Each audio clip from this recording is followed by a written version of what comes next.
We want to thank everyone who's here for sharing your goals and some questions ahead of time, which both Noom and Nayang have kept in mind while planning for this dialogue, as much as, you know, other questions that they have for each other would figure in this space, would come up.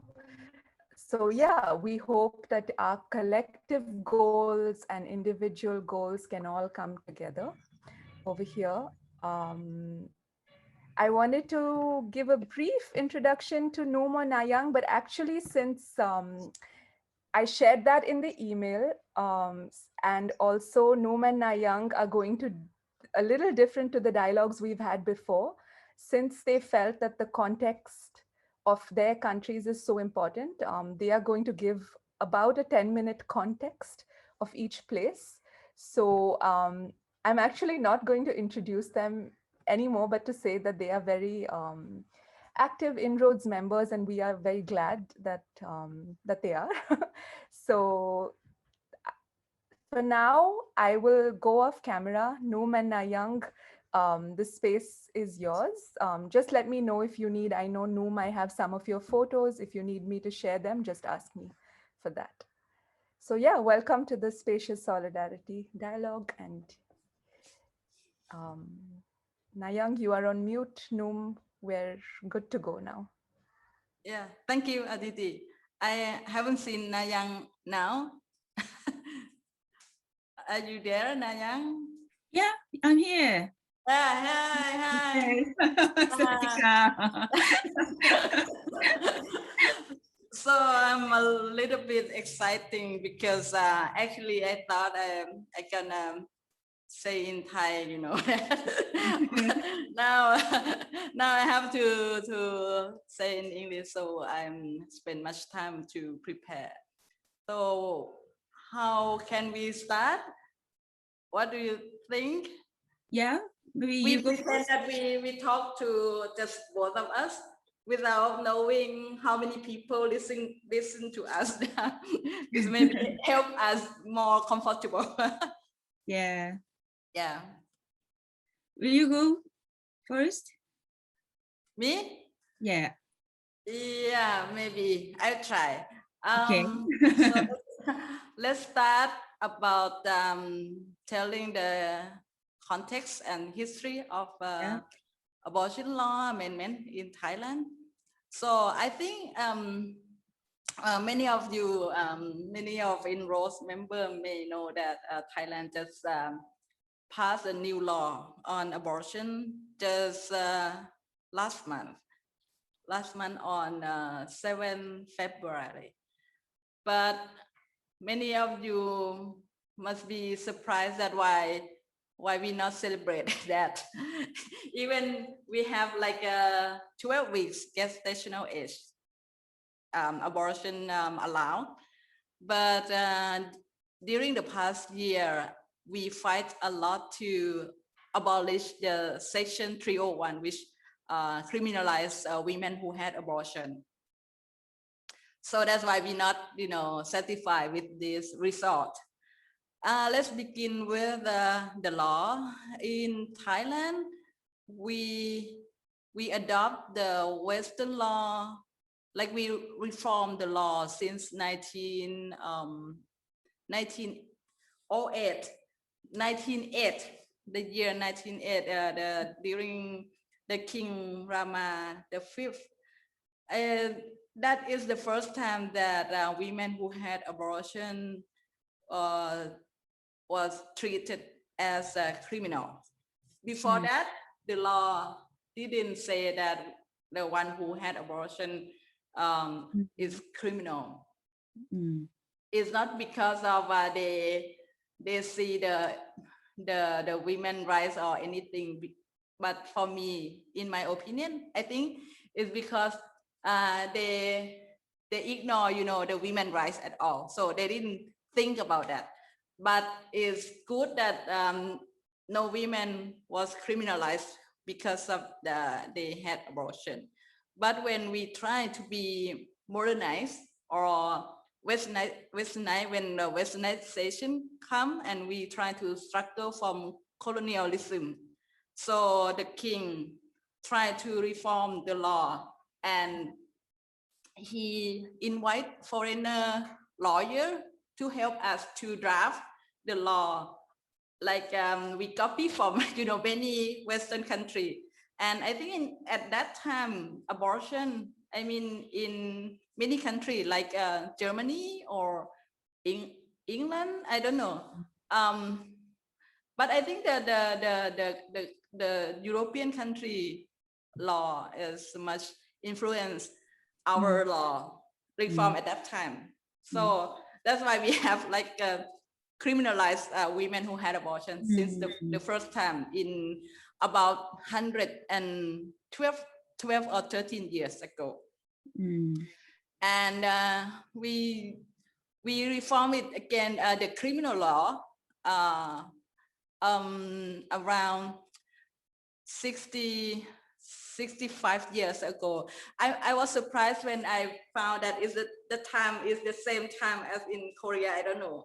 That you it's right that you use the criminal law for more than 60 years, right? Yes, 67 years.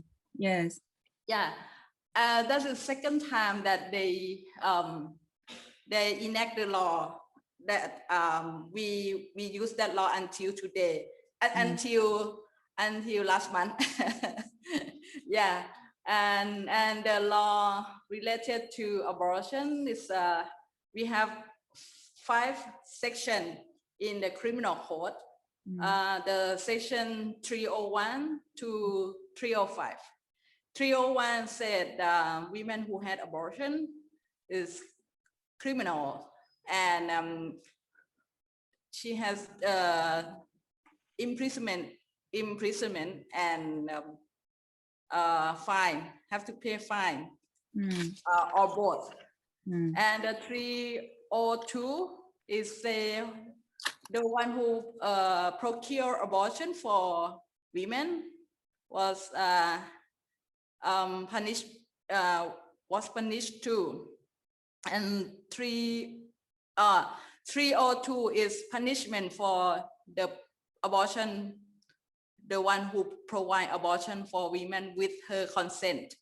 But 303 is punishment for the one who procure abortion for women without her consent.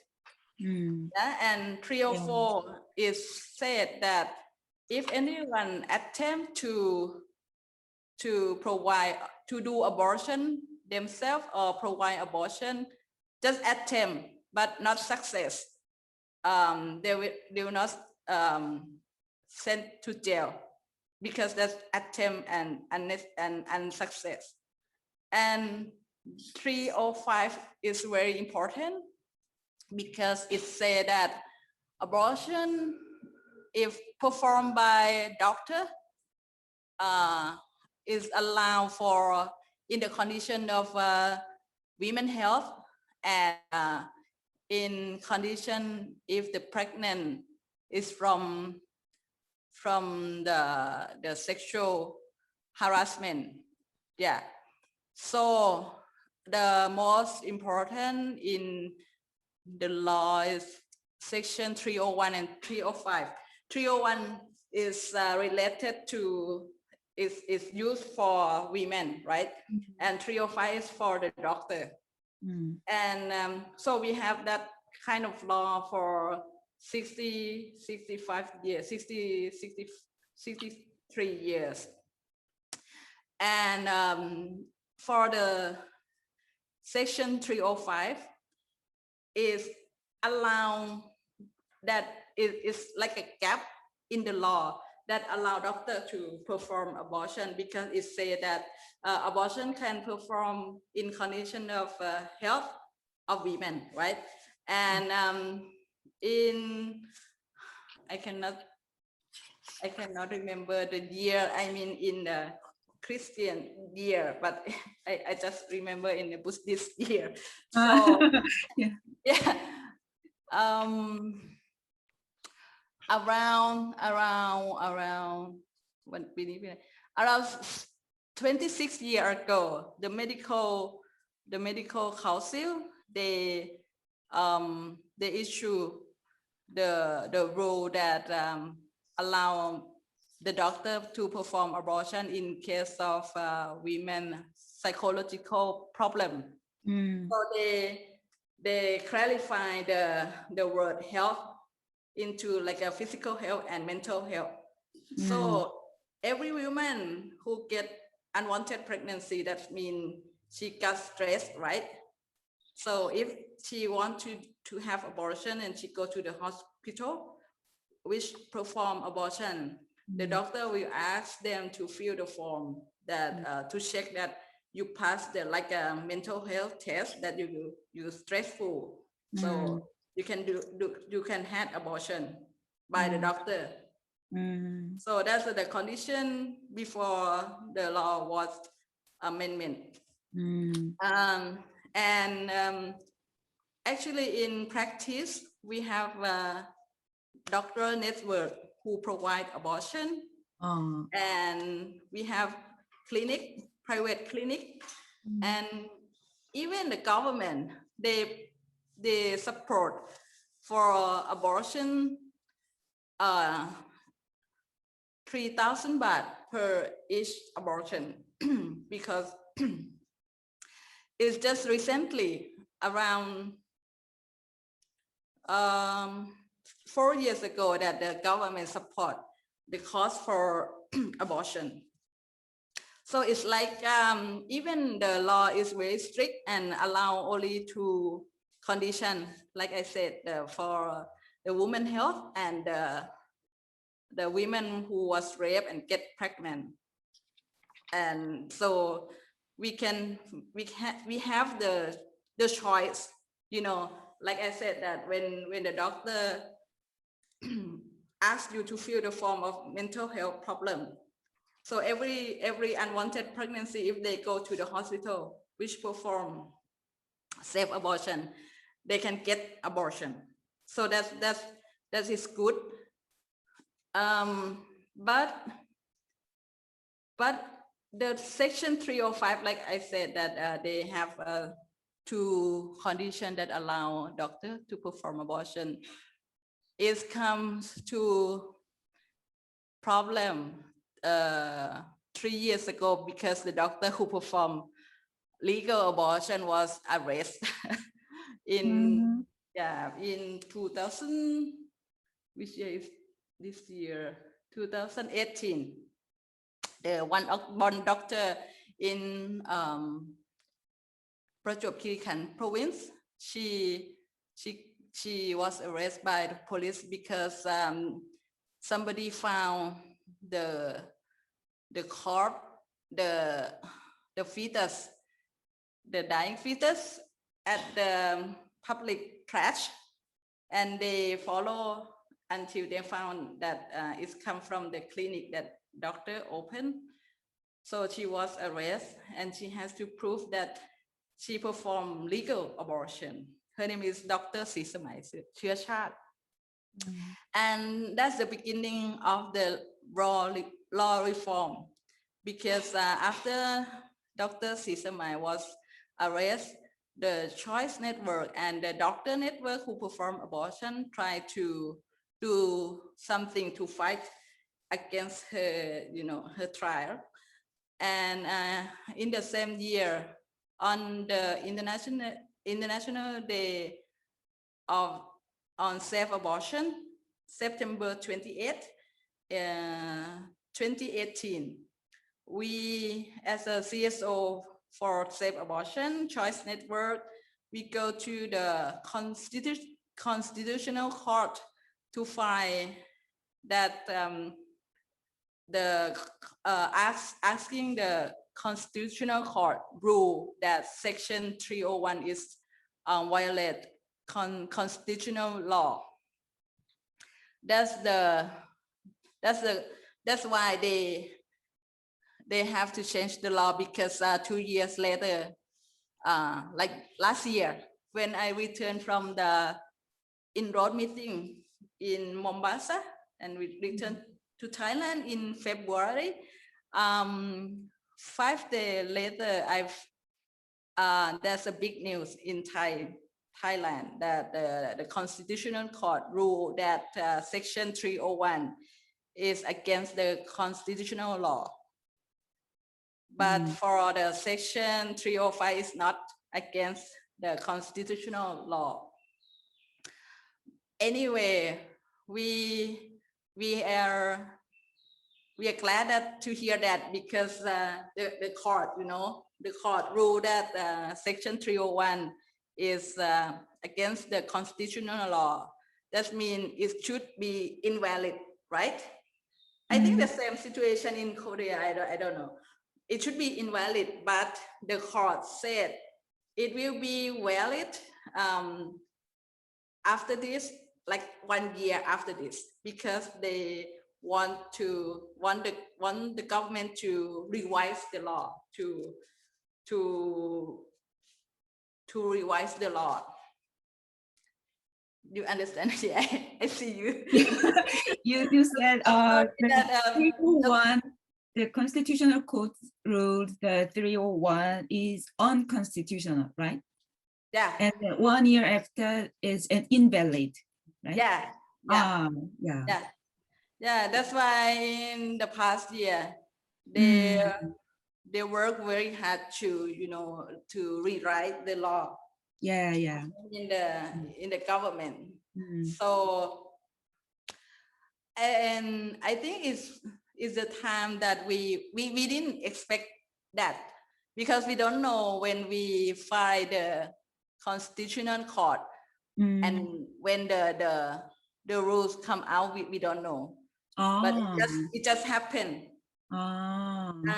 Yeah, at first when it happened, our Choice Network tried to involve with the process, the law amendment process run by the government, but they didn't invite us.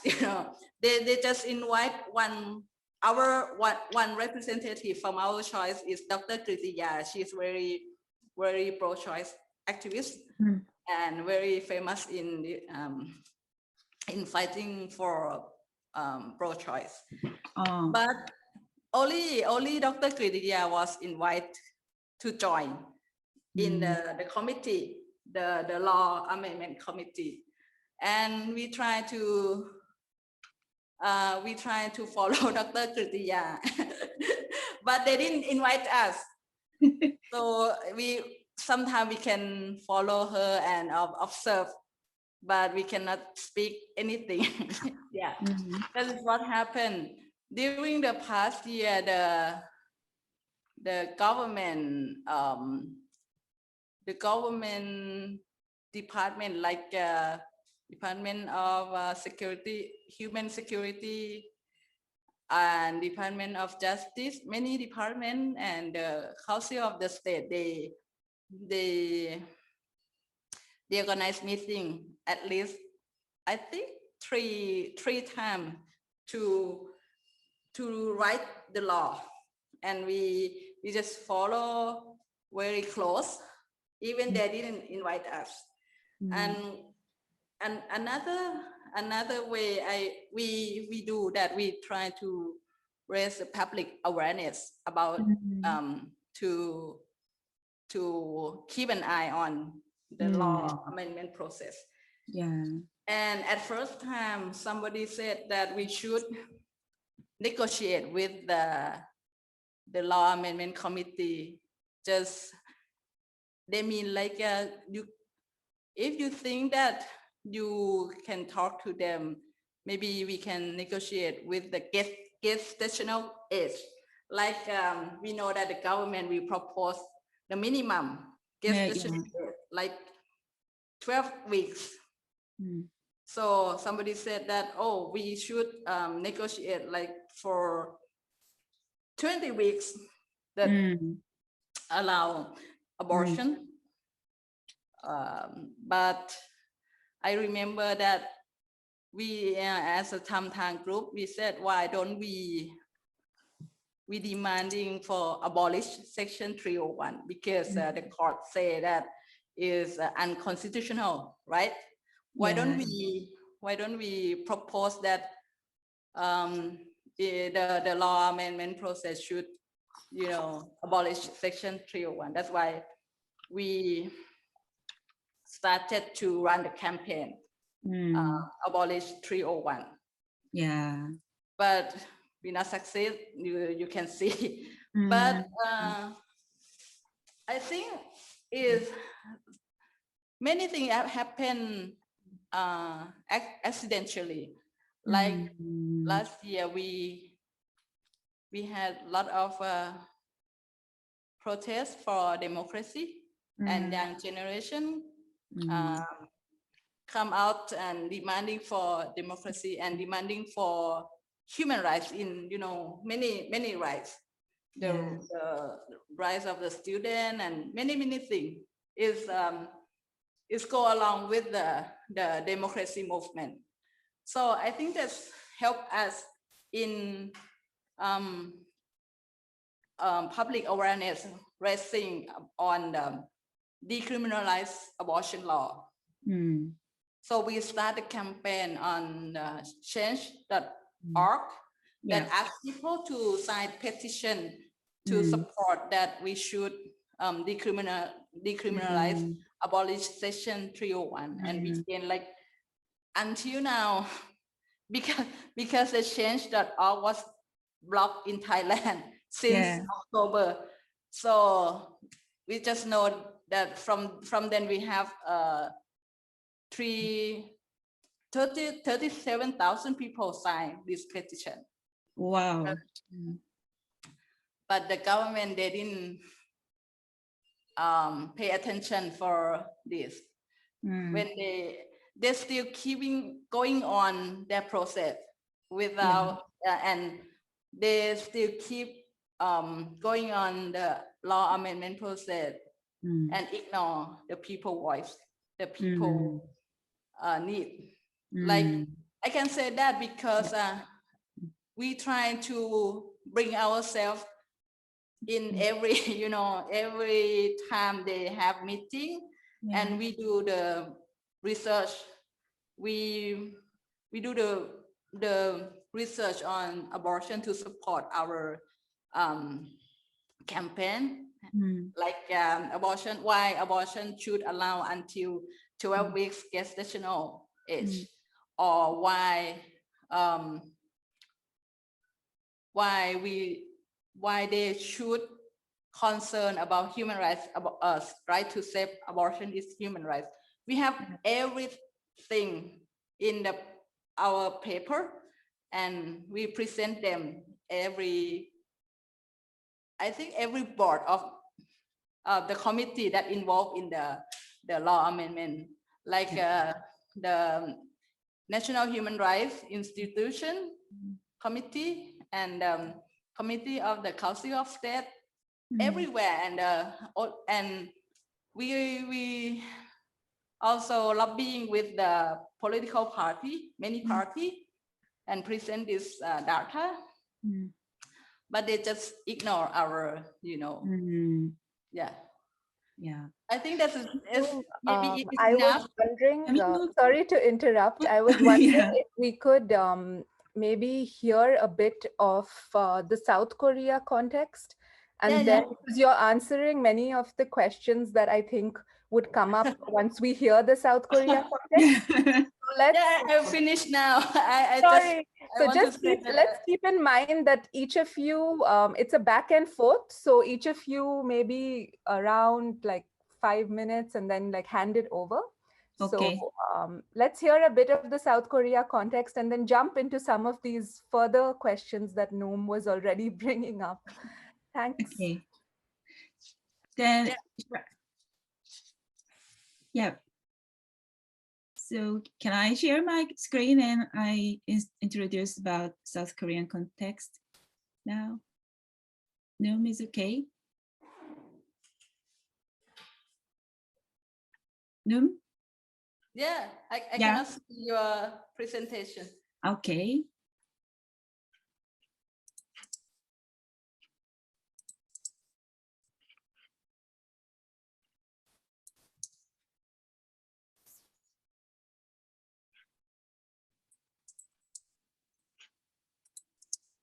Okay, you see my Yeah. mass desktop. Yep. Okay. Yeah. I think about the anti-abortion law, the history of anti-abortion law is very similar to Thailand in South Korea as well, because the anti-abortion law introduced to Korea during the Japanese occupation. In the 1953, the first members of National Assembly made the criminal law. They decided the criminal provisions on abortion, they decided just to follow the law by the Japanese government. And maybe the Japanese law affected by Western countries. So we have similar historical context in Asian countries. Many Asian countries have similar context. And I actually joined the abortion rights movement in 2010, and the year was the first year when the abortion issue came up as a social issue, because the anti-abortion provisions in the Criminal Act had not actually been worked until the mid-2000s due to the government-led anti-natalist policy. And especially in 1970s, the South Korean government established family planning clinics nationwide. They provide abortion services under the name of menstrual regulation. And the government offered strong incentives such as public housing and health insurance benefits to families who had less than 2 children. On the other hand, people with disabilities, single mothers, and poor mothers were often subjected to forced abortions, especially many women with disabilities and women who have transmittable disease were forced to have an abortion without their agreement. The mother and child death law, which the dictatorial government made to push the population control, justified that. The government has controlled women's sexuality by using criminal provisions, and at the same time, on the other hand, has controlled unproductive lives by restricting the reproduction of people with disabilities and other social minorities. So Korean society has been being apt to deal with abortion issues of married women as unavoidable matters. But for unmarried women, and especially to the minors, it dealt with as a matter of irresponsibility and decadence. So abortion was a very common experience for many Korean women. Women who have experienced abortion tend to hide their experiences because of the social stigma, not because of the law.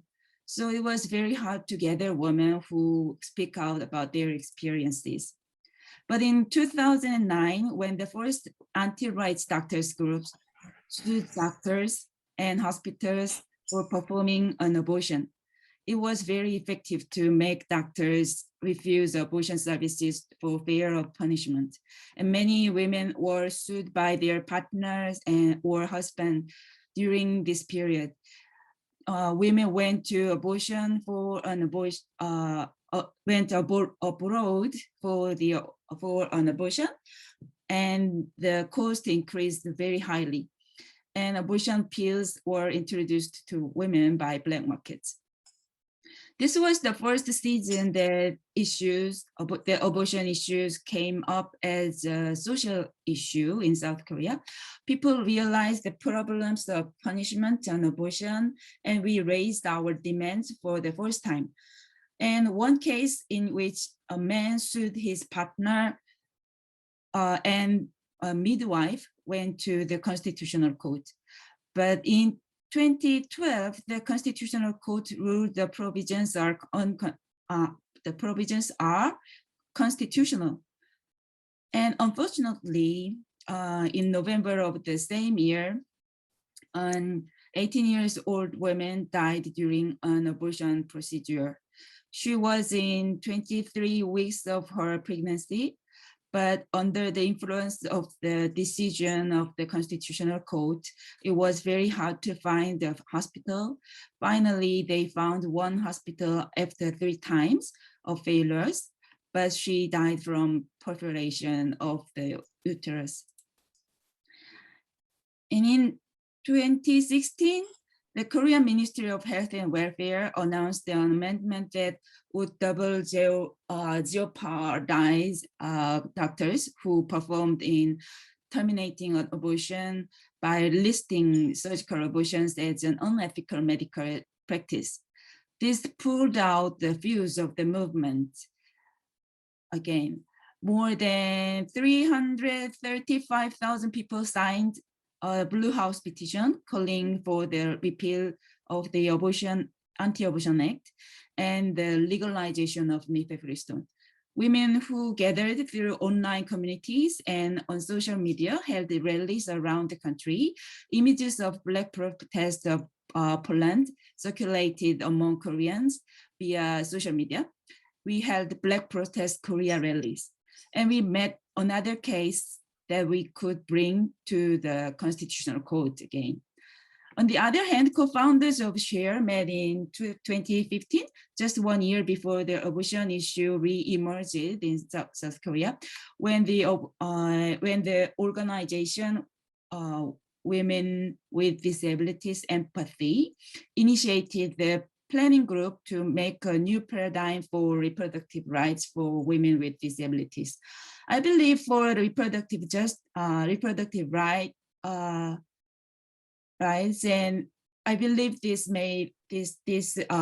planning group made a very important turning point for us and for our movement. Because by listening to the experiences of women with disabilities and understanding the historical context, we were able to explain the issue of abortion as a matter of social justice. And the lawyers were able to persuade the judges of the Constitutional Court with this logic. And they could derive a completely different decision from the Constitutional Court than in 2012. And in 2017, we proposed to launch the Joint Action for Reproductive Justice to other organizations. Following the Joint Action's launch, not only feminist organizations, but also many social justice organizations, including the Korean Confederation of Trade Unions and an organization of women with disabilities, LGBTQ groups, progressive doctors organizations, progressive parties, and progressive religious groups have been joining forces. Now the Joint Action has 31 organizations. As the result of the Constitutional Court's rule and the result of the continuous struggle, on April 11, 2019, the Constitutional Court ruled the criminal provisions on abortion in the Criminal Act is unconstitutional. The court ordered that the government and lawmakers should make an amendment which does not violate women's rights till the end of 2020. And if not, the criminal provisions in the Criminal Act will not be effective from 2021. In last October, South Korean government proposed the amendment which allows abortion only conditionally, but we urged members of the National Assembly not to accept the amendment proposed by the government and to pass the alternative amendments which repeal the abortion ban from the Criminal Act, guarantees abortion rights and sexual and reproductive health and rights. Actually, the government, legislators, and options would like to apply some cases of restrictive legalization of other countries, but they thought that's enough, and they thought that's enough for us. But instead of compromise with that, we gathered our allies more and more. We did not answer the questions such as from when or in which case we should protect pregnancy, but asked what we would do for the equality and social justice for everyone now. And we also persuaded the members of National Assembly not to accept the amendment proposed by the government and to pass the alternative amendment, which guarantees sexual and reproductive health and rights. And we also persuade the media and campaigned that decriminalization and legislate an alternative law on guarantees SRHR is our goal, and it's possible.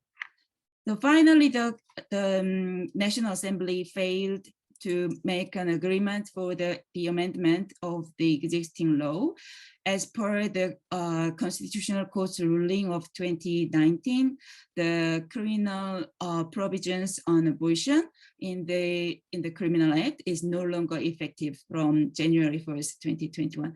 Our main slogan was, if abortion is a crime, the state is the criminal. It places responsibility on the government for upholding and advancing reproductive rights in Korea. Since 2016, our reproductive justice movement. Yes, it is just I'm sorry to ending. interrupt, Nayang. Yes. Could you go a little slower, just for the interpretation? Okay, sorry. Yeah, thanks. Yeah. Since 2061, our reproductive justice movement efforts to abolish any restrictions on abortion strategically has been forcing on reproductive justice by advocating for fundamental social change that would promote actual sexual and reproductive health and rights for everyone, regardless of class, gender identity, sexual orientation, and marital status, for leave no one behind. By shifting the discourse related to reproductive issues, our movement had a stronger position in the legal fight against the state and established solidarity with other human rights organizations and groups. Yes, this is our history and context.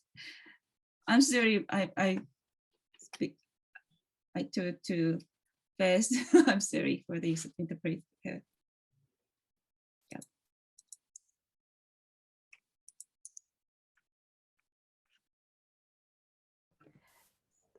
So Noom and Nayang, thanks for sharing the context. I'm just going to put up, you all had requested to see the questions that people had also shared. So I'll put those on the screen and both of you can feel free to chat with each other, referring to those questions or anything that may have come up during your sharing. I think Oud has a clarification question for the translation. Interpretation. Oud, could you put it in the chat because your voice is in another channel? So we'll just clarify that for Oud and then we can move forward. Okay.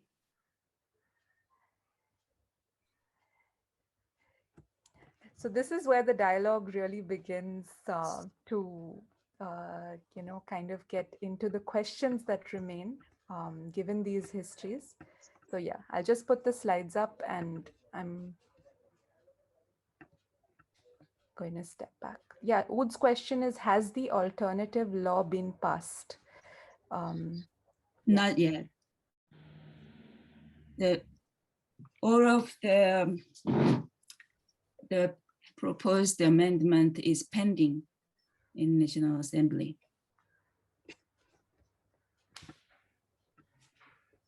But the criminal provisions in Criminal Act is no longer effective. Is it likely that they will pass additional restrictions? Pardon? Is it likely that they'll pass additional restrictions?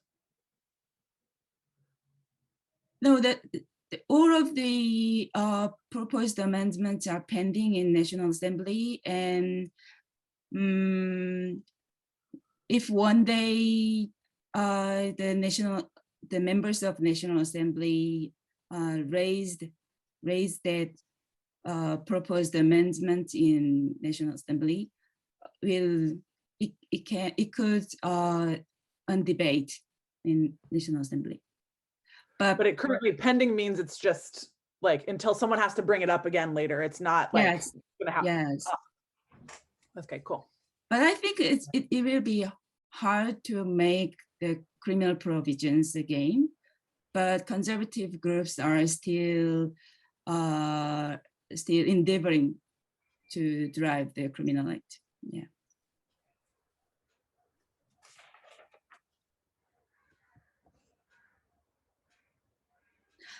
I have a question to Noom.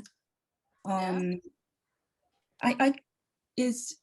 a little bit confused because of the government act. You said you said your government supported 3,000 baht. Yeah. Yeah. For Thai nationality. But how it was possible?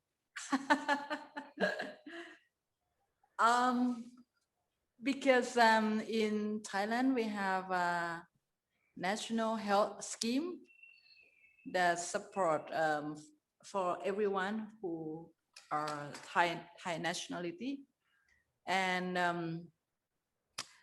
the Department of Health, they see that the rate of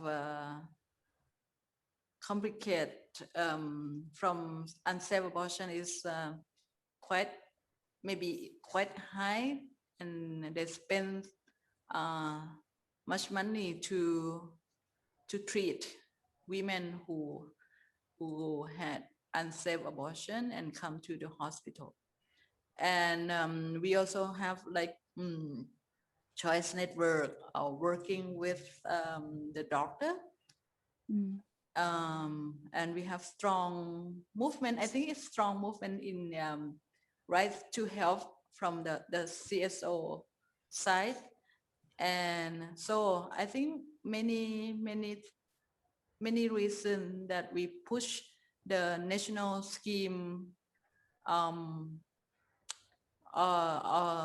security to help the woman who had complication from unsafe abortion, to reduce the cost to treat them, and another important reason that in Thailand we face the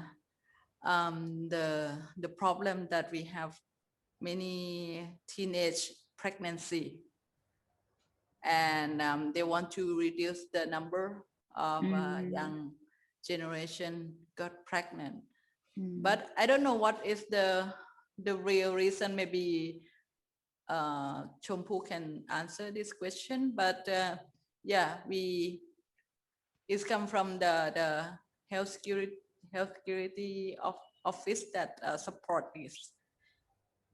It's not by the government itself. It's the national security is like the one who pay for the cost of people when people go to the hospital. They control the quality of the doctor of the doctor in the government hospital. Yeah. Did I answer your question? Yeah. I'm not sure. So the government still support the amount of... Yeah, but the problem is they didn't promote this. So very less Thai people, they don't know about this. Women don't know about this. Yeah, that's the problem, because they don't want to promote that they have the government hospital perform abortion. How many hospitals they have, they didn't promote, widely, nationally. So that's the problem. No one know about where is the government hospital which perform safe abortion, legal abortion, and they don't even know that the government support this. Everyone surprised when I told them that the government pay for you that you if you come to the hospital and had abortion. That's the problem. And I saw Ika's question. Ika asked me when it decriminalize what and how access now available for people who need abortion. Actually, everyone can access to hospital and health professions, but the fee they need to pay big amounts of money for the abortion. Maybe how much in dollars? I think 100 million won. It's maybe $1,000 or more than 12 weeks in her pregnancy. So is the problem. But we are seeing many changes after decriminalization in South Korea. Judicial precedents are changing. Now we don't need to worry about legal punishment. And the Ministry of Health and the Ministry of Gender Equality and Family and other relative government departments and institutes are researching or preparing counseling manuals. And as a matter of mifepristone, there is a consortium formed and they applied to KFDA. So it's proceeding now. But we also have many challenges now. Conservative parties and anti-choice groups are still endeavoring to revive the criminal provisions, and the Korean Society of Obstetrics and Gynecology and the Korean Association of Obstetricians and Gynecologists are urging the government to allow conscious objection. And decriminalization means we need to build an alternative system, I think.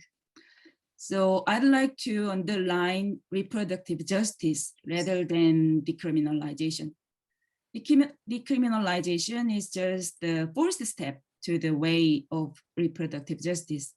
The legal area is very narrow.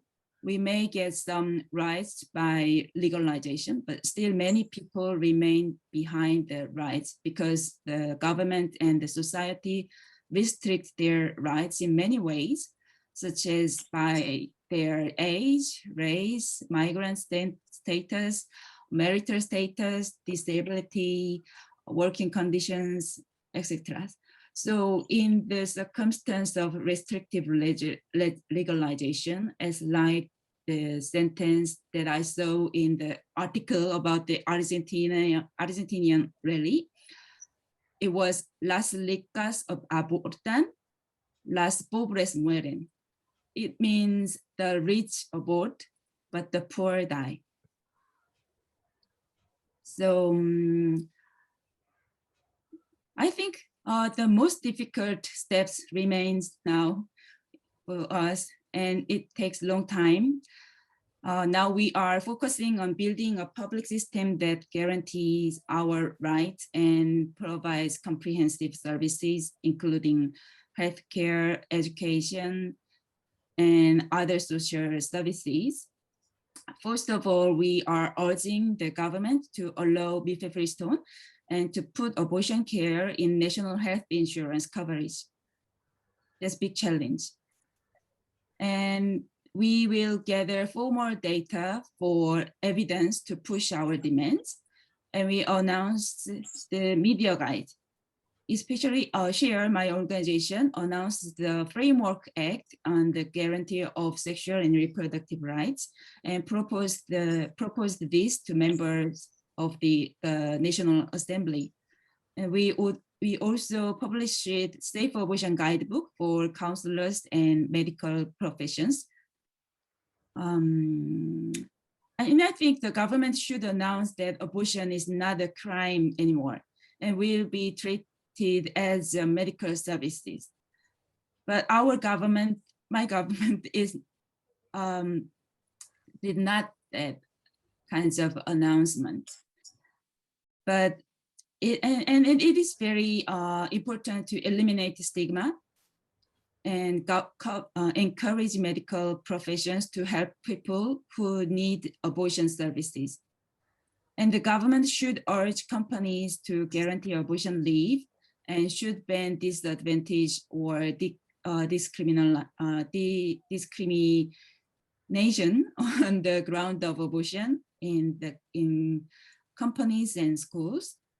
And we need to link social services like comprehensive information, translation services, foreign language and sign language interpreter, personal assistance, and other social welfare services to support social minorities, such as women with disabilities, teenagers, migrants, and refugees.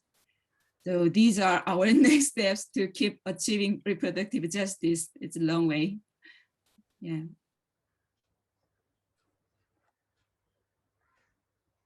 I think Nayang, you already answered the question. What is the next step already, right? Yeah.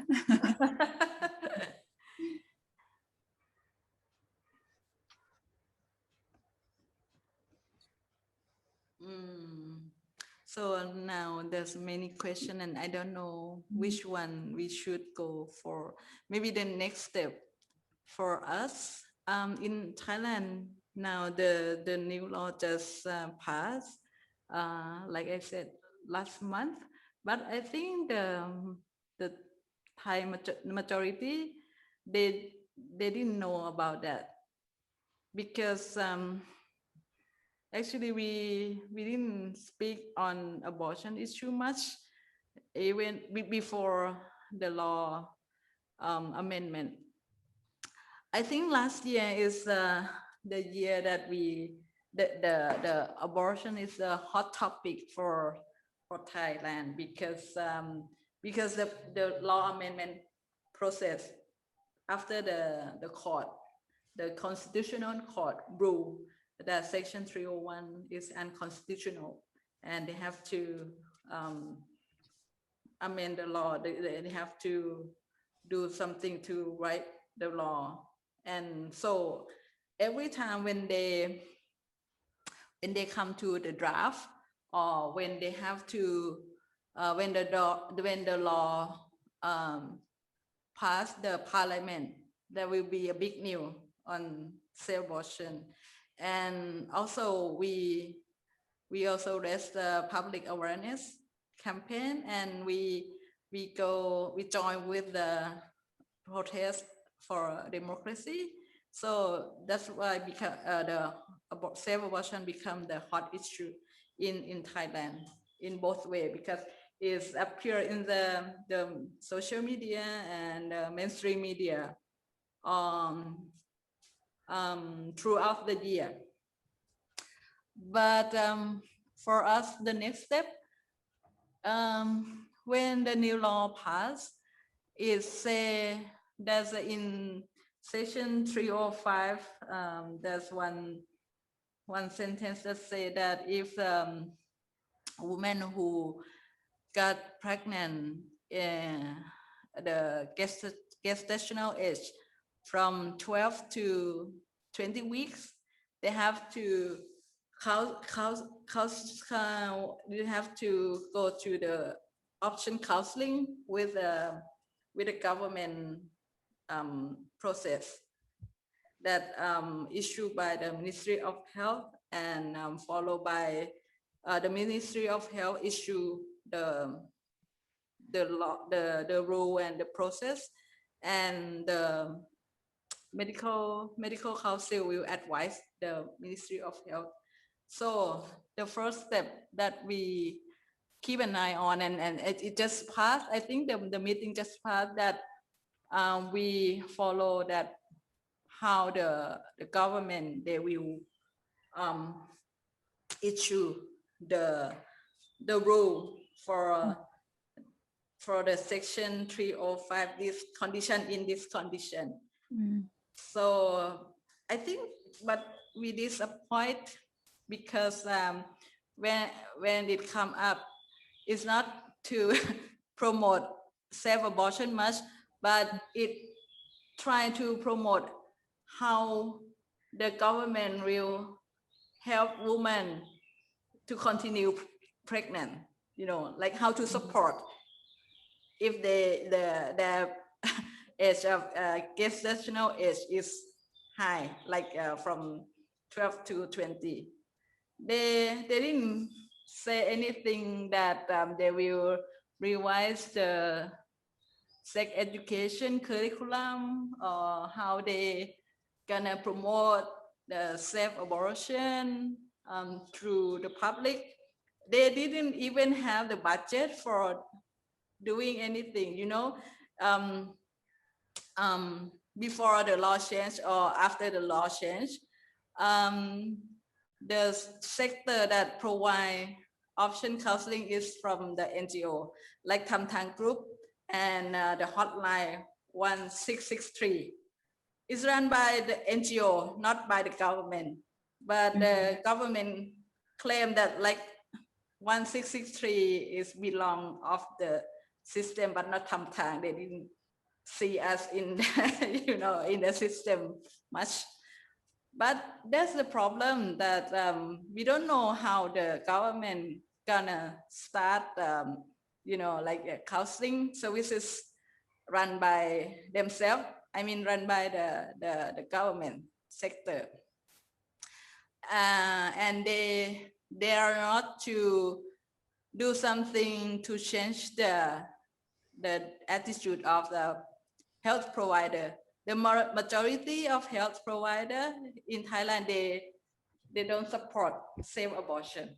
Yeah. So even abortion is legalized, even 12 weeks. The problem that they cannot force the doctor who doesn't want to perform abortion to do safe abortion. Problems. Yeah. And recently we heard that 2 groups of doctors come out and said that they disagree with the new law. Yeah. So actually for us, the first step is how to push the government promote and invest or set the budget for help women access to, not only women but everyone who got unintended pregnancy, to access to safe abortion. This is our first step. And I think we still keep fighting on abolish section 301. Yeah. But don't know how to do that right now. What we do that we join with many group, and we try to promote about safe abortion. We run the workshop with the migrant worker. We speak with the media, and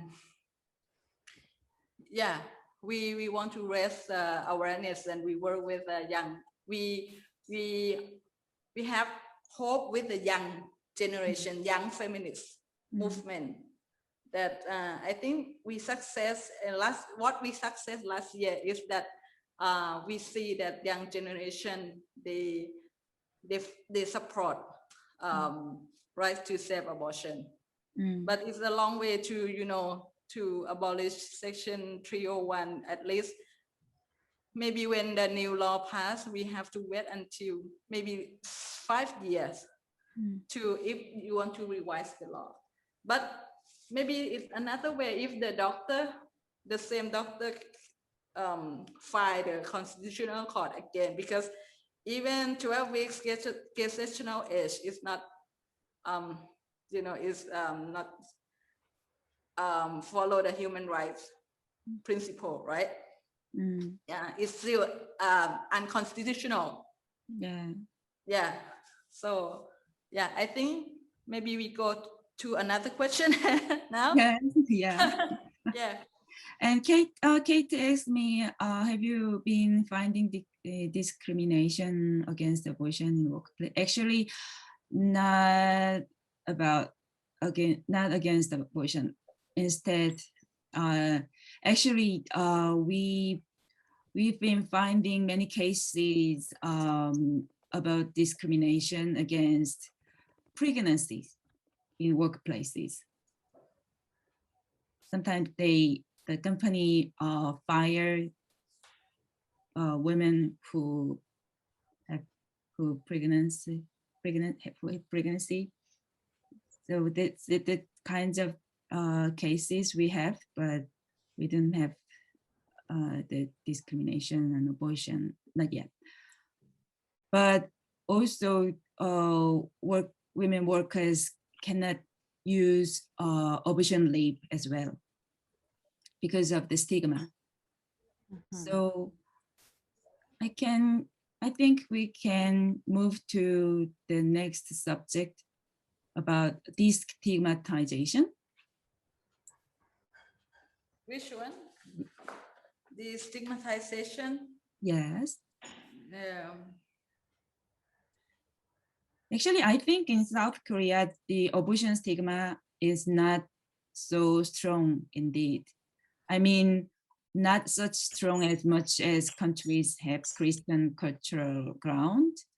Instead, due to our historical context, the stigma is always working related to pregnancy in the specific status, like the pregnancy of teenagers, unmarried status. South Korean people still tend to consider the pregnancy of teenagers and unmarried women as a matter of decadence. And when they think about abortion issues, mostly they think abortion issues are the matter of those kinds of persons. And most teenagers, women with disabilities, and many migrant women who married Korean men don't be guaranteed their rights to decide due to their social position and status. In many cases, they are forced to terminate their pregnancy or to decide on adoption by their parents, doctors, and agencies. Furthermore, in our historical context, the Korean government and adoption agencies got pretty much incentives and aids through international adoptions. So in this context, abortion issues are not just individual issues. The matter of population control always has been working related to normalization, ableism, racism, eugenics, developmentalism, and cis heterosexualism. So to this destigmatization, I believe we should let people think about the fact that there are so many situations related to social status when someone considers whether they keep the pregnancy or not. So we should move the direction of the questions from who to what, from individual person to the society and the government. And we should let people think about what we need, what the government should guarantee for every person, instead of whose abortion can be permitted, I think. In case of Thailand, the abortion stigma is very close to Buddhism, because we are Buddhist society. And the first precept from 5 precepts is no killing, no killing living being. So it's 5 precepts. For good Buddhists should, follow the 5 precepts. and the first one is no killing. And when talking about abortion, it comes to this for the first precept, and this is very strong stigma for every, I think, for every Buddhist people. And I just realized that Buddhism play very much, is very influenced in many aspects of Thai people's life. Yesterday, when I tried to prepare the presentation or think about this, because before I never thought that even the law, our law, is still influenced by the Buddhism, or even the monarchy system, the king and everything. Buddhism is manifest in many things, like every man should be ordained to become the good person. You know, you have to enter this ceremony, ordained ceremony, and even the king and the government should be like a good, you know, like good governance and good law is to protect like the moral that influenced by the Buddhism. So is like I think for every Thai people is internalize this in themselves. So when speaking on abortion, so it's against this. And if we talking about abortion issue in human rights context, maybe it's not go along with the, you know, what they believe on the Buddhist faith that they believe. They grow up with this, you know, and human rights, I think it's new concept, and they didn't taught us in school about human rights, but you have to learn Buddhist since you are very young.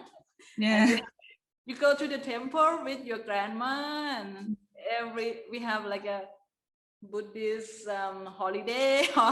Yeah, and we heard a lot when people say that if you kill or you do bad thing, like you had abortion, you will face like you cannot do anything success in your life again. I mean, you get not lucky in your life, or even the ghost. We have the story that the one who ever who had abortion will have like a chariot ghost on their back. If you go to the monk or the fortune teller to ask about your fortune, they will tell you that, oh, why you not lucky in your life or success in your life because you had abortion. I see the on your back is you know that many people believe that.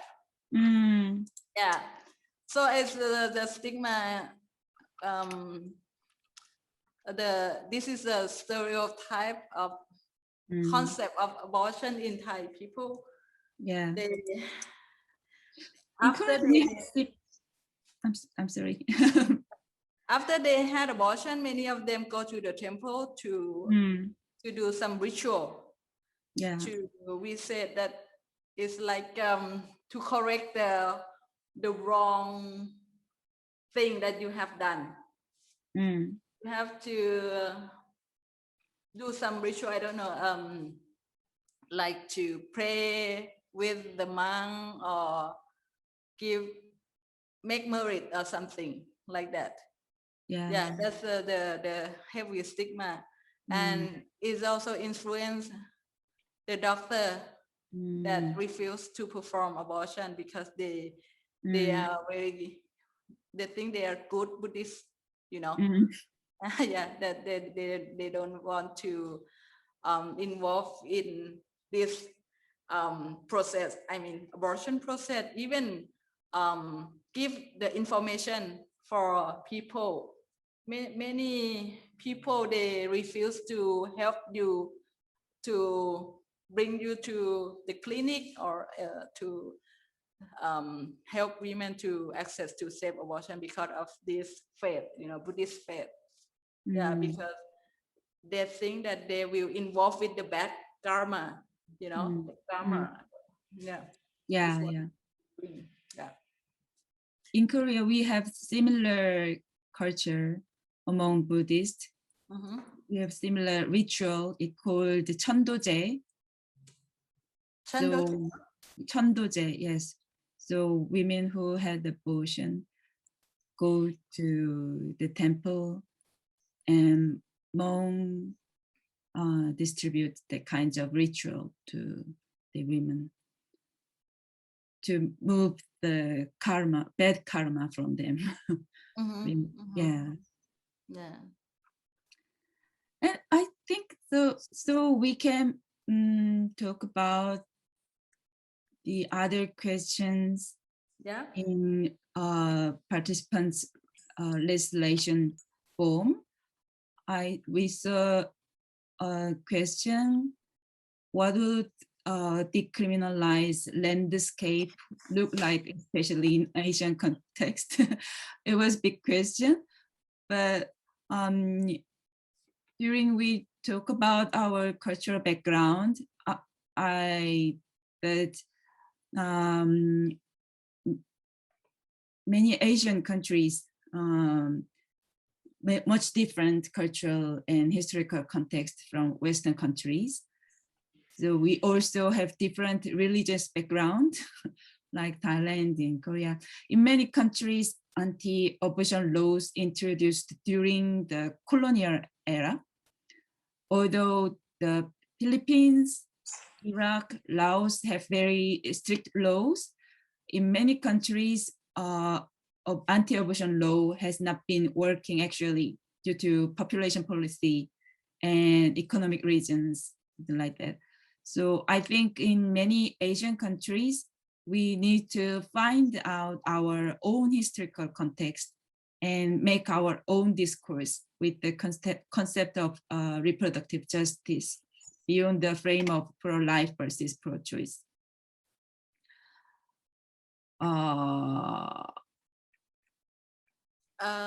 Yeah, and decriminalization is important, but other social problems related to injustice and inequalities such as economical status, stigma, accessibility, finding providers, inequalities, lack of information are more important and fundamental problem.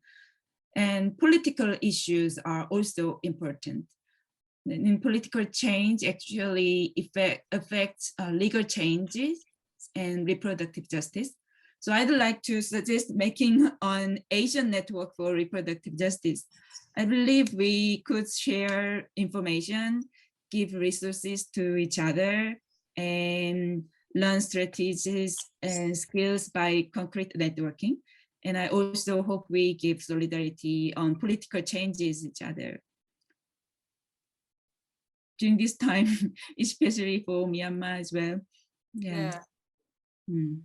Let me share some thoughts that even in the Buddhist country like Myanmar, Thailand, Laos, and Cambodia, so it's different because in Cambodia you can access to abortion pill.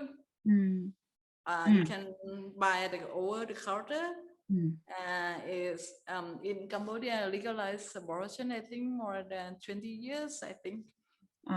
But for Myanmar, it's very restrict law. One of the strictest law in, I think, in Southeast Asian country. And I also have an opportunity to work with Myanmar migrant workers. No. And I realized that even sex education, they didn't taught anything about like family planning or contraceptive methods. So they have no knowledge on the sexuality at all. So don't even talk about abortion. And also in Laos, I ever met the doctor, very progressive doctor from Laos. So even the law not allow abortion, but because of this progressive doctor, and he is one of like in the high position, he can change something. Like he have done the abortion guidance manual, and because he thought that why Laos should allow people to buy the pill from black market from China. So people need abortion. They go to buy the pill from black market. It's unsafe. So that's why he want to change. But the law is another thing, you know, it's not go the same way. Yeah. And in Thailand, it's very complicated. Like I told you, we have the law. Very, but we have doctors and we have government support. But when the times come, we want to change the law. They're not allowed over 12 weeks. You know, when they write the new law before it's released, they copy the law from Western again. They refer to Germany or even it's same in Korea. Lawmakers and government or steps really like German laws. I don't know why. I don't know why. Yeah, and even the UK law, but the old one, not the recently one. Yes. Yeah, they refer to the law from Germany, France, and UK. But they ignore our paper that say that right to self-abortion is human rights. Right.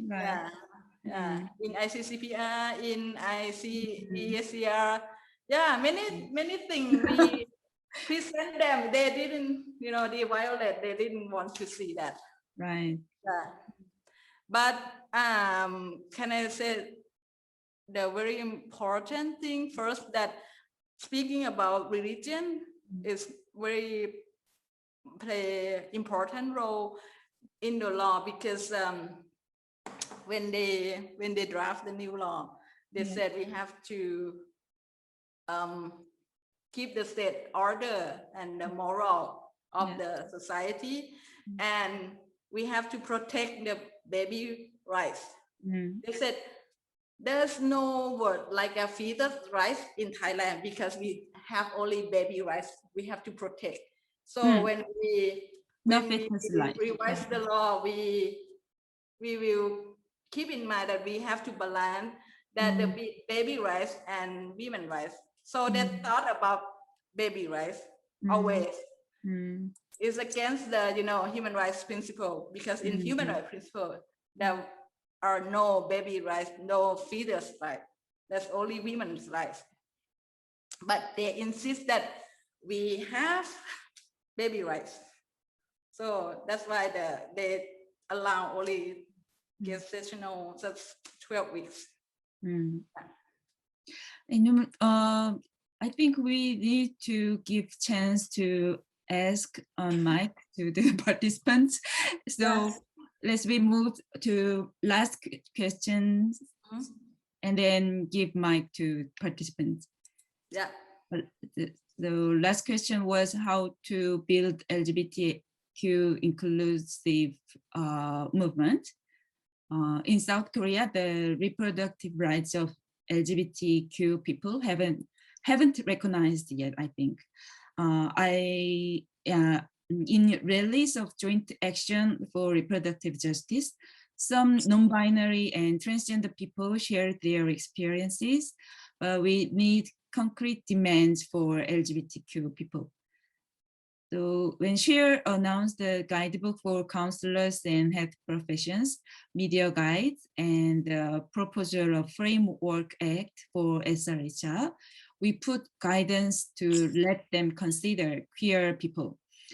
And we need to be aware of and concretize reproductive rights with queer communities. I think Korean queers are still feeling, and including me, that reproductive rights are far from us. Recently, not only Christian anti-queer groups and stupid politicians, but also women who argue trans exclusionary feminism are new challenges for us.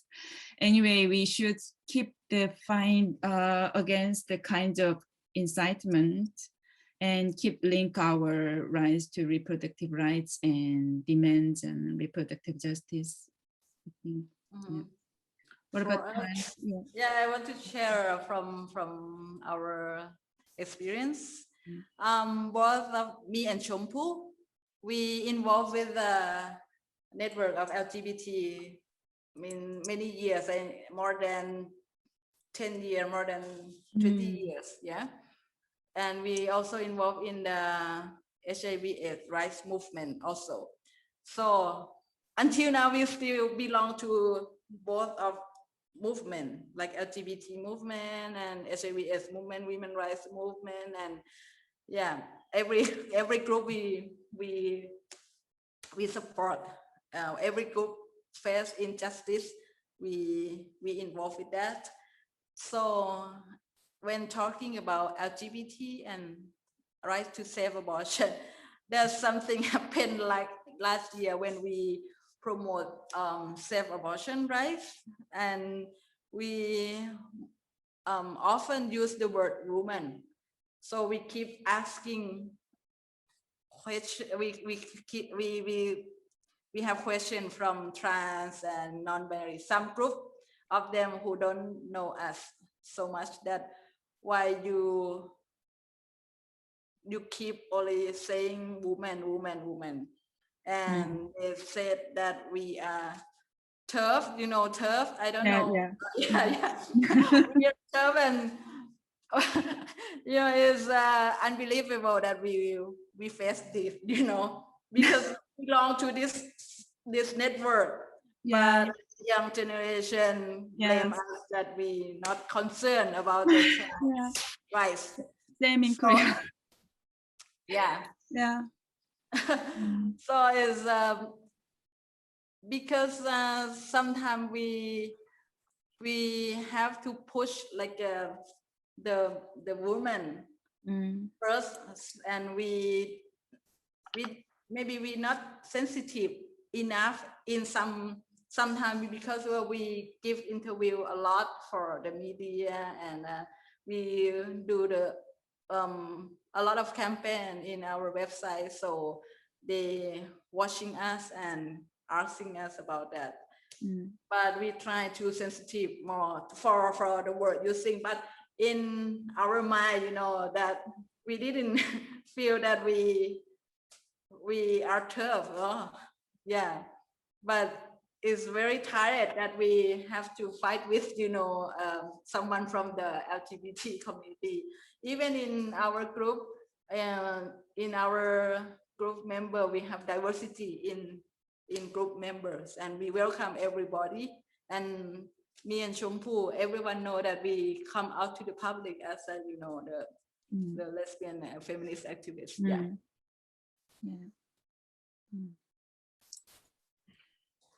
Then can we give my question something to you?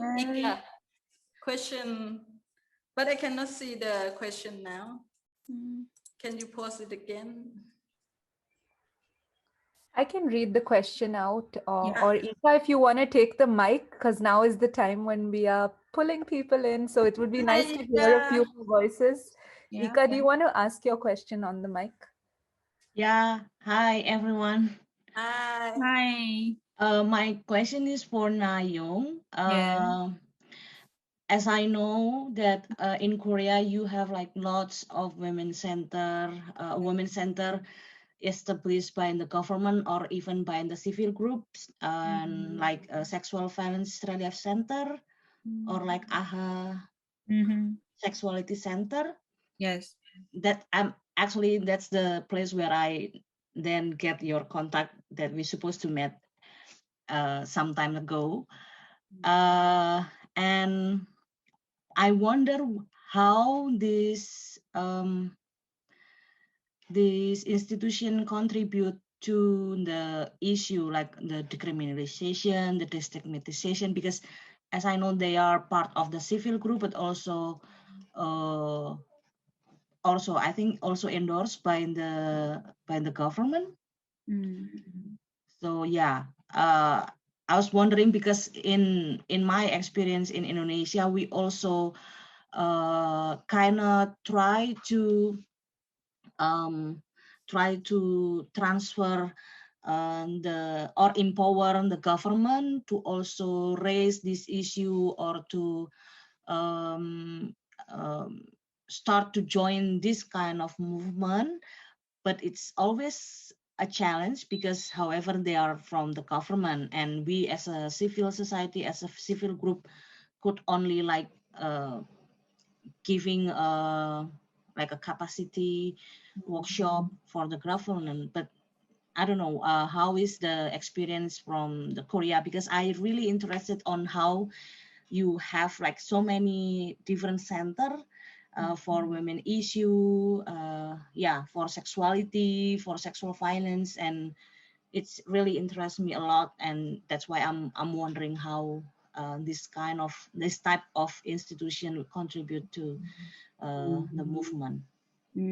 Actually, we held some workshops and forums with the kinds of SRH centers like AHA. During we struggled for the abortion rights and reproductive justice movement, and we have a plan to make agendas for comprehensive sex education with AHA or other institutions. I think it's the important next step, because about comprehensive sex education, although it is very important, but during last 10 years, sex education just moved back. So we should extend our agendas beyond the anti-sexual violence. We'd like to push our agenda to the right of sexualities. So we have planned to extend our agenda with the kinds of organizations and institutions. And we have an institution supported by government. I think it's very similar to Planned Parenthood institutions in other countries. Actually, this institution supported government's family planning policy in 1970s. And when the population policy shifted to low fertility policy, they just supported women who have problems in her pregnancy. But now, after decriminalization of abortion, we'd like to, we have planned to move the agenda for safe abortion and extend accessibility to sex educations and other accessibility to hospital, we can help each other with the Planned Parenthood institutes. Yeah, I think.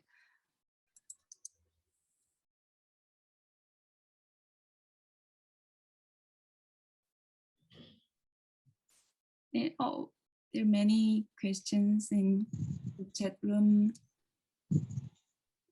I think there was one more question from Pim Chanok.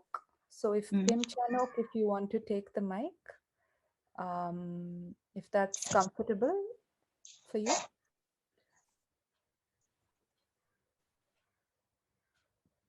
Pim Chanok, do you want to ask your question on the mic, or else I can read it out as well?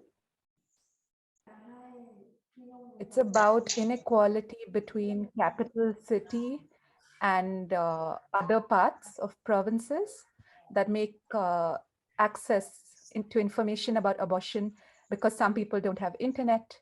So how do you do this public relations to everyone in your country to know information about abortions? So I think that question is from Thailand to South Korea. I think Ika also added a bit about the Indonesian context there. But yeah, I think Pim Chanok is curious in Korea about that, in South Korea. Actually, in South Korea, internet accessibility is very nice. So about internet accessibility is not such problems even in people living in rural provinces. But in South Korea, not internet accessibility, but we have problems accessibility to go to hospital, obscene clinics, because many clinics and hospitals are in Seoul metropolitan city. More than 500 hospitals in Seoul. But in rural places, they have just 19 or 17 hospitals in their places. So we are worried about the hospital accessibility rather than internet accessibility in South Korea. What about Thailand? Yeah, do you think that everyone in Korea now, they know that abortion is legalized? I mean, the problem in Thailand that the people don't know that. The same thing. Why? The government, they don't promote this, or why? Because you said that internet that easy to access, right? Yeah, why this information spread? Internet accessibility is good, but the information is not go information that go to equally to every person. Did the government reluctant to promote, like in China, the government don't want to promote much? Is the same thing or? Same thing. The government didn't announce the abortion is decriminalized now. They didn't do that. So people need to get informations from newspapers and TV medias and internet sites.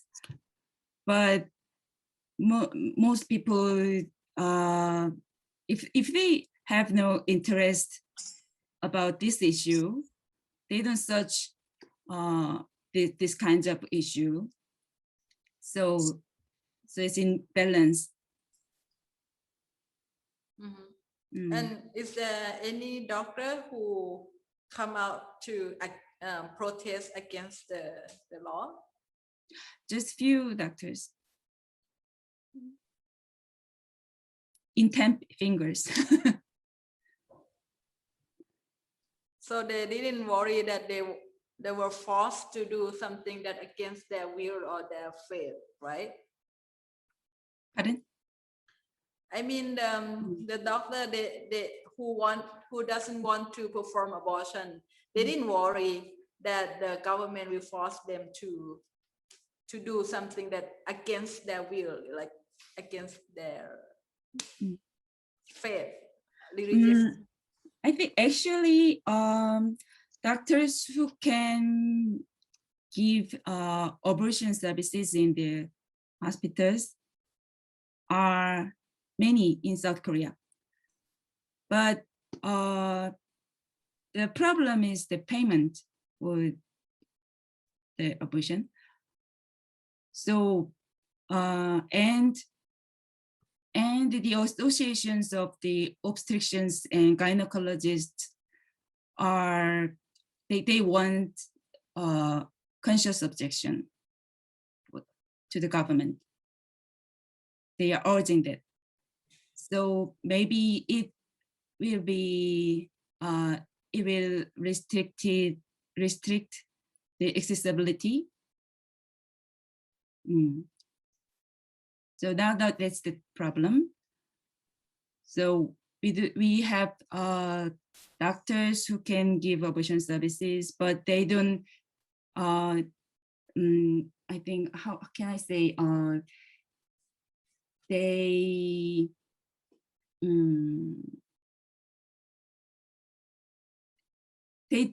won't just give the services, not for the women's rights, right? So they want just for money for the abortion services. And in cases they don't want, if they got cases they don't want, they just say they just want to use conscious objection for the kinds of cases. Yeah. The question for you again. Yeah, maybe we have time for one last question. And Chompu, I would ask if you want to come on your mic. Just unmute yourself and you could ask that question.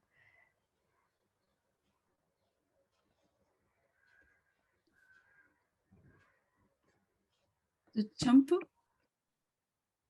Are you planning to, yeah. Hi, Nayang. Yeah. Hi. Hi, I just would like to ask that maybe depending on the situation of medication in your country, yeah, whether you will plan to for the self-induced abortion soon, is it the time yet or not for you? Actually, it's a bit complicated plan for now. ถามว่าทางเกาหลีเนี่ยมีแผนที่จะรณรงค์เรื่องการทำแท้งเองด้วยตัวเองการใช้ยาเองเนี่ยค่ะไหมถึงเวลาหรือยังสำหรับเขา Yes, Nayang, please. Because the self-induced abortion is important, I think, for the accessibility. But now we are focusing on public health system. So we are asking to government to abortion services include in public health system. So that, I think that's the first step we need. And we also, in background, on the ground, we will give information for self-induced abortion. And we will give some information about abortion pills and the kinds of tools. But in public, And to the government, our strategy now is push the public health system. Yeah.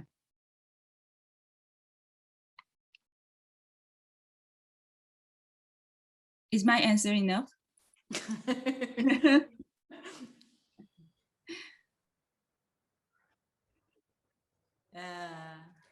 Ika, if you have one small follow-up Yeah, I'm question, kind we of have thinking that Yeah. Thank you for giving in me Thailand we another. might do it together, pushing for the government to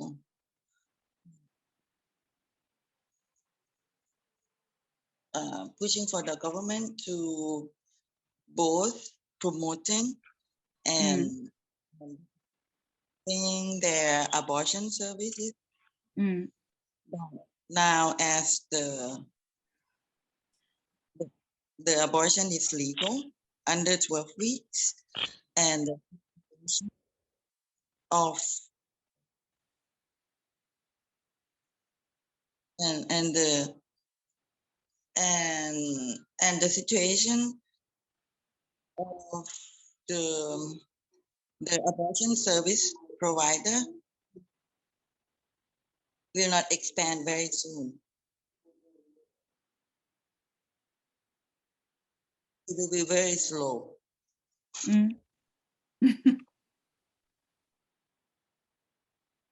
Yeah, so we see the opportunity, we see the gap, and we see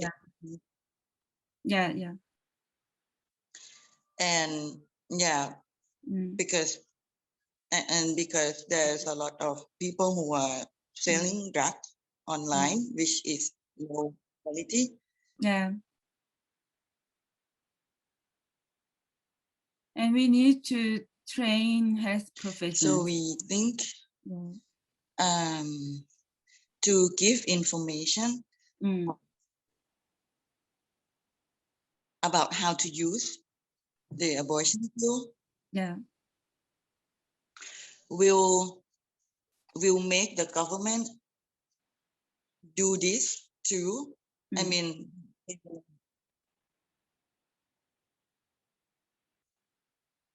if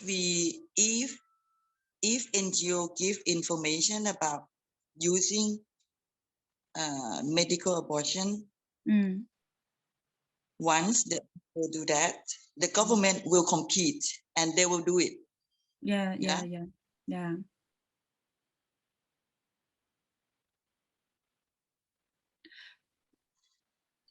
The situation in South Korea now, the consortium. Yeah, and also when we do that, it will affect women who cannot access to the service right now, and they are looking for the medical abortion online, and they know what to do. Yeah.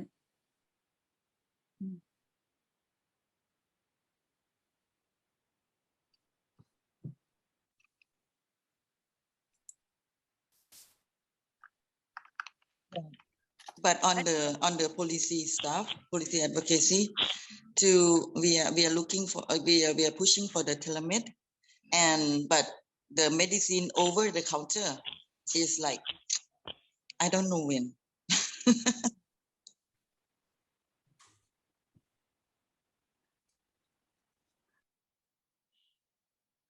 Ika, do you have some question? Yeah, it's actually also still following up to my previous question about how and what access is available and how people can access it, because in our experience we actually got so many calls from, let's say, Indonesian people maybe who stays in Korea. They are migrant worker or students or any other profession, but they are staying in Korea and they actually asking where and how they can access abortion. But it's because as I know, it's quite difficult to yeah, unless they have money, of course, then they can go to the hospital. But yeah, my question is following up also to Champu question about how is the availability or the possibility of the self-managed of self-induced abortion in Korea.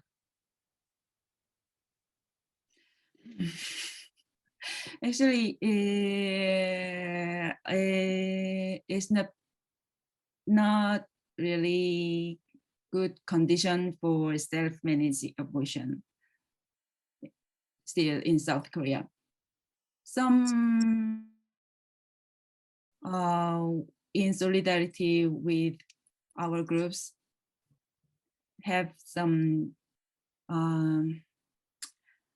misoprostals,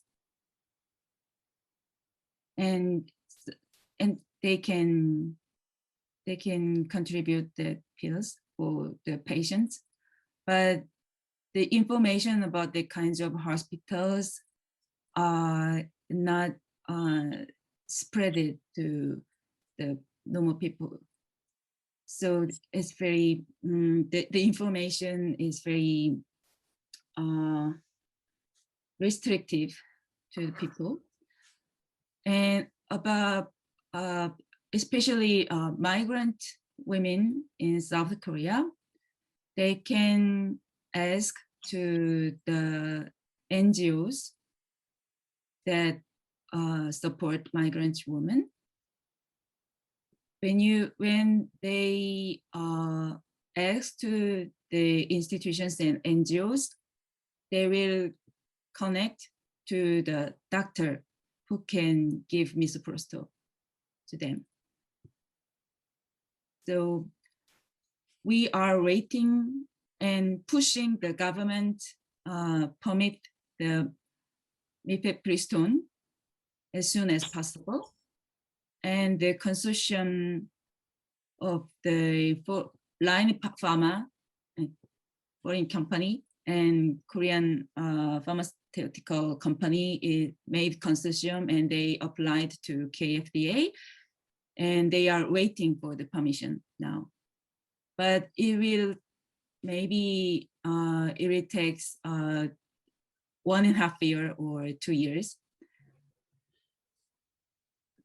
So before then, we need to give informations as wide as possible, So we are plan to make a website can give informations to them, and then we have planned translated resources for the migrants people. So that's our next steps and plans for the self-managed abortion as well.